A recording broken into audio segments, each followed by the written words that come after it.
வணக்கம். பெண்களின் இணையவழி பாதுகாப்பு, அதாவது சைபர் சேஃப்டி ஃபார் உமன் என்ற தலைப்பில் ஒரு சில கருத்துக்கள் உங்கள் முன் கூற விரும்புகின்றேன்.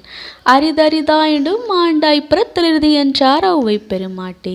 அவரின் கூற்றுக்கு இணங்க மாண்ட பிறவி எடுத்த மனிதனுக்கு இந்த 20ஆம் நூற்றாண்டில் நெருங்கிய நண்பனாக இருப்பது தான் தொழில்நுட்பம்.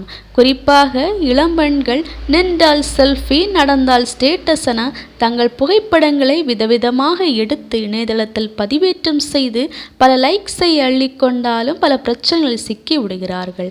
அவர்களுக்கு தெரியாமல் சைபர் குற்றவாளிகள் அந்த புகைப்படங்களை எடுத்து சம்பந்தப்பட்ட பெண்களுக்கு அனுப்பி மிரட்டுகிறார்கள்.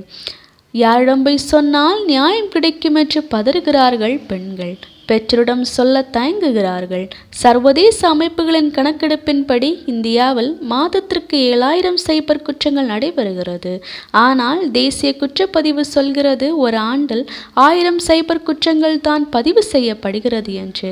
காரணம் என்ன என்ற கேள்விக்கு பதில், பெண்கள் பலர் காவல் நிலையம் சென்று சைபர் குற்றங்கள் தெரிவிப்பது சொற்பமே.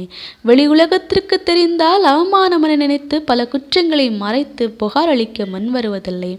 எனவே இப்படிப்பட்ட சிக்கல்களில் சிக்கி சின்ன பின்னமாகி விடுகிறார்கள். இப்படிப்பட்ட சிக்கலில் சிக்காமல் இருக்க என்ன செய்வது? தேவையற்ற புகைப்படங்களை சமூக வலைத்தளங்களில் பதிவிடுவதை தவிர்க்கலாம். தேவையற்ற இமெயில், SMS, புகைப்படம், லிங்க், வீடியோ போன்றவற்றை கிளிக் செய்வதை தவிர்க்கலாம். தெரியாத நபர்களின் உரையாடலை தவிர்க்கலாம். தேவையற்ற மிரட்டல், வன்கொடுமைகள் வந்தால் உடனே காவல் நிலையத்தில் தெரிவித்தால் துரிதமான நடவடிக்கை எடுப்பார்கள். 1930 என்ற சைபர் உதவி எண்ணை தொடர்பு கொண்டு தங்கள் குற்றங்களை பதிவு செய்தால் உரிய நடவடிக்கை எடுக்கப்படும். இப்போது இதுபோன்ற குற்றங்களுக்கு 5 ஆண்டு கடுங்காவல் தண்டனையும் 10 லட்சம் வரை அபராதம் விதிக்கப்படும் அளவு கடுமையான சட்டங்கள் அமலாக்கப்பட்டுள்ளது. மேலும் www.cybercrime.gov.in என்ற வலைதள பக்கத்திலோ அல்லது இலவச எண்ணை தொடர்பு கொண்டு புகார் அளிக்கலாம். சைபர் குற்றங்கள் மற்றும் அதனை எவ்வாறு தடுக்கலாம் போன்றவற்றை எடுத்து கூறி மக்களிடையே விழிப்புணர்வு ஏற்படுத்துவோம். குற்றங்களை தடுக்க முற்படுவோம். சிக்கலில் விழாமல் தற்காப்போம்.